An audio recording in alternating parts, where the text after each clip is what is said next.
Syedaralun, seorang oknum polisi bernama Bribka Arfan Saragih, anggota Satlantas Polres Samosir, baru saja meninggal dunia dan menimbulkan banyak masalah.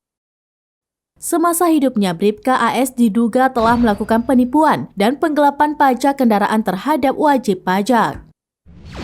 Bribka Arfan Saragih, anggota Satlantas Polres Samosir, meminum racun sianida usai melakukan penggelapan pajak kendaraan milik masyarakat senilai 2,5 miliar rupiah.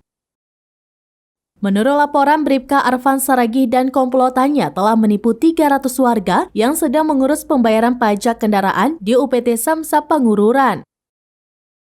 Akibatnya, warga yang sudah membayar merasa kaget ketika mengetahui pajaknya menunggak bertahun-tahun. Terbongkarnya kasus ini ketika para korban mengecek secara online pembayaran pajak kendaraannya. Di sanalah didapati bahwa tagihan pajak para warga tidak pernah dibayar. Sontak warga pun mendatangi kantor Samsat Pangururan.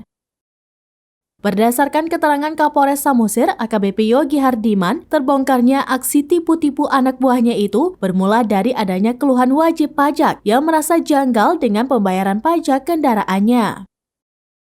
Saat itu wajib pajak merasa heran lantaran uang yang sudah disetorkan pada Bribka Arfan Saragih tidak terdata dan menunggak hingga Rp6.022.674 pada tahun 2022. Atas kejanggalan itu, wajib pajak kemudian komplain hingga kasus ini diselidiki.